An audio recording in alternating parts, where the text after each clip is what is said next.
सो हमारा नेक्स्ट आ जाता है bodies of branch corporation. Branch corporation मतलब अलग अलग बॉडीज हैं, अब वो कैसे कैसे कॉर्पोरेट करके काम करती हैं।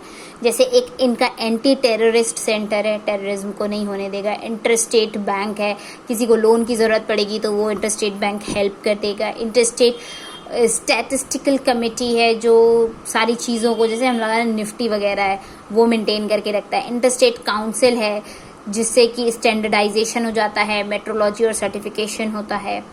फिर इस तरीके से डिफरेंट की चीज़ें दी हुई हैं, जैसे interstate council of emergency situation, कि इमरजेंसी सिचुएशन आ जाएगी तो क्या करेंगे। नेचुरल एंथ्रोपोजेनिक चार्टर है, और जो इनका interstate council of anti monopoly policy है कि कोई अपना अपना नहीं चला लेगा, कि तुम्हारी बात सुनी जा रही है। जो कोऑर्डिनेटिंग काउंसिल ऑफ स्टेट्स हैं, पार्टिसिपेंट्स हैं CIS के, coordinating councils of states participants of the CIS, तो उनको आपस में कोऑर्डिनेटिंग के लिए भी एक काउंसिल बनाई हुई है कि आपस में अगर कोई प्रॉब्लम आए तो वो सॉर्ट आउट हो जाए। और ये किस पे, informatisation under the regional commonwealth in the field of communication की फील्ड में, इलेक्ट्रिक एनर्जी की फील्ड में।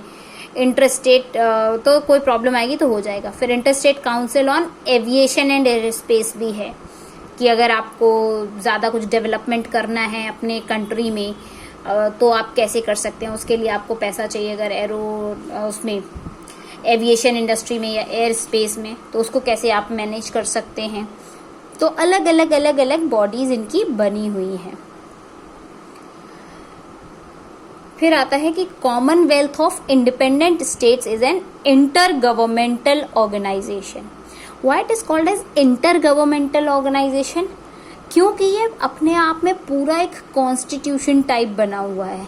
इन्होंने हर चीज के लिए एक मिनिस्ट्री बनाई हुई है, एक काउंसिल बनाई हुई है।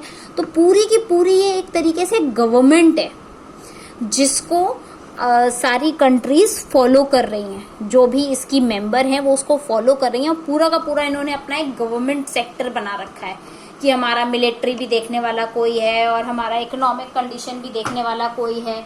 कुछ डिस्प्यूट्स होंगे तो हमारे लिए डिसीजन लेने वाला भी कोई है। तो पूरी की पूरी एक गवर्नमेंट ऑर्गेनाइजेशन है। और इंटर गवर्नमेंटल क्यों है? क्योंकि ये एक कंट्री से दूसरी कंट्री में, इंटर मतलब एक कंट्री ये है, एक कंट्री ये है, और दोनों में कुछ प्रॉब्लम्स हो रही हैं, तो उन सारी कंट्रीज को एक साथ डील करने वाली, जो फेडरल गवर्नमेंट टाइप नहीं होती है, वैसी ये एक गवर्नमेंट उन्होंने ऑर्गेनाइजेशन पूरी बना रखी है। और ये कब बनी थी? 1991 में, जैसा कि हम शुरू से पढ़ते आ रहे हैं कि 8 दिसंबर 1991 को इसका ऑर्गेनाइजेशन हुआ था। और जो फॉर्मर कंट्रीज थी, सोवियत यूनियन टूट के बनी थी तो वो बना था। Talks about CIS and its importance for the IAS exam, तो इसमें से लिया गया है पार्ट। IAS एग्जाम में भी पूछा गया था। फिर ये दूसरा UPSC सिलेबस में से लिया गया है कि इंटरनेशनल ऑर्गेनाइजेशंस जो हैं या ग्रुपिंग्स हैं वो इम्पोर्टेंट पार्ट हैं किसका? इंटरनेशनल रिलेशंस का। International relations section of the general studies paper 2। So international relation को मेंटेन करके रखती हैं, इसीलिए ये एक इंटरनेशनल ऑर्गेनाइजेशन है, क्योंकि ये अलग अलग कंट्रीज को एक साथ एक ही चीज में बांध कर रखती है। International relations is a very dynamic part and is crucial for multiple papers in prelims and mains। तो ये जो इंटरनेशनल रिलेशन वाला पॉइंट है ये कई सारे एग्जाम्स में पूछा जाता है।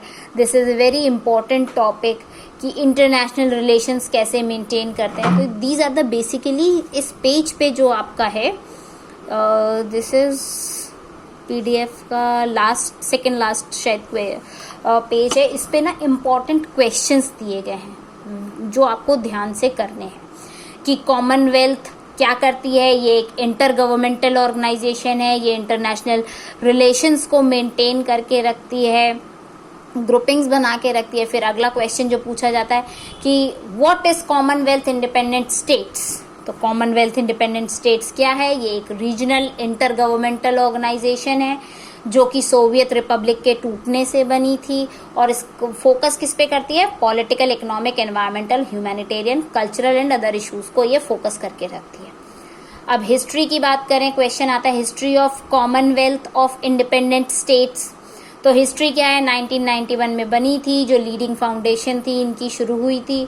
फिर फाउंडिंग स्टेट्स इसके कौन थे? बेलारूस, रशिया और यूक्रेन थे। जो रिमेनिंग रिपब्लिक्स थी सोवियत यूनियन की, वो CIS को उन्होंने बाद में ज्वाइन किया, अल्मा-एटा प्रोटोकॉल के अंडर में साइन किया कि हम अल्मा-एटा प्रोटोकॉल यानी कि अपनी विश के अकॉर्डिंग उन्होंने ज्वाइन किया। अब जो CIS है उसमें ये सारी कंट्रीज आज भी अभी मेंबर्स हैं। वो है ये 3 जो बेसिक थी वो अभी भी मेंबर्स हैं, Armenia, Kazakhstan, Uzbekistan, Turkmenistan, Tajikistan, Uzbekistan, Moldova and Kyrgyzstan. जो मीटिंग्स होती हैं, अब CIS की जो मीटिंग्स भी होती होंगी, तो ये जो कंट्रीज इसमें इन्वॉल्व हैं इनके यहाँ हर साल ऑल्टरनेट करके फिर ये मीटिंग्स करवाते हैं, मतलब पीरियोडिकली रोटेटिंग बेसिस पे होती हैं।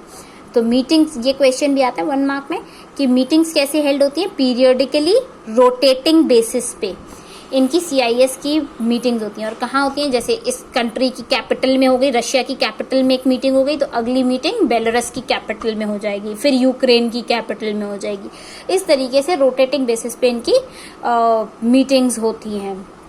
जो फॉरेन्स हैं जो इसमें इंक्लूड करते हैं वो council of head of state, council of prime ministers, council of foreign ministers, जो अभी हमने ऊपर बहुत सारे पढ़े, वो सारे इसमें इंक्लूड होते हैं।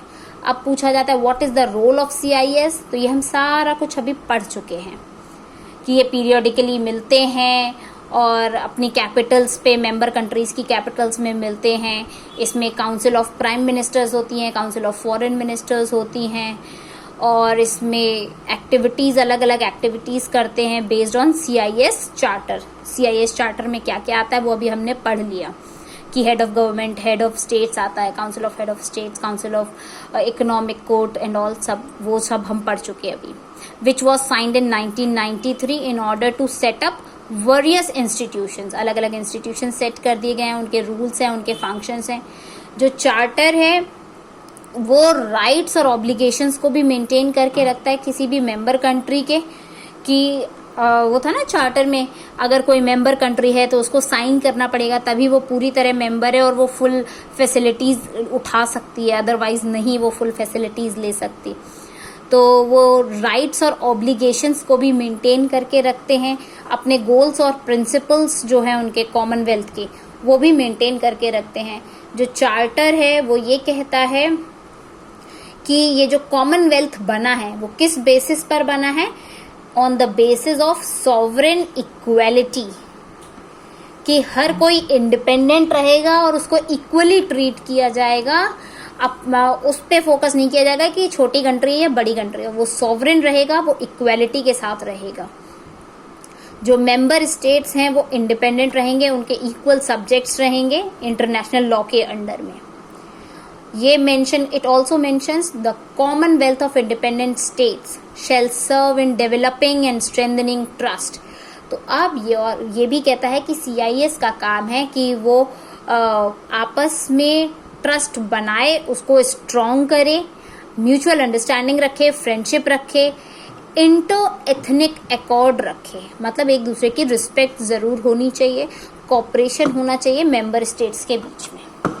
अब इसके बाद आ जाता है कि ये जो 12 स्टेट्स हैं जो इसका पार्ट थे इंडिपेंडेंट स्टेट्स का, तो ये कहाँ कहाँ लोकेटेड हैं।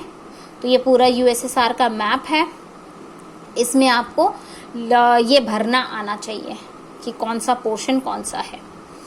जो कॉमनवेल्थ इंडिपेंडेंट स्टेट्स हैं उनके हेडक्वार्टर्स हैं, कहाँ कहाँ लोकेटेड हैं, ये भी क्वेश्चन में आता है। मिन्स्क बेलारूस में इसका हेडक्वार्टर है।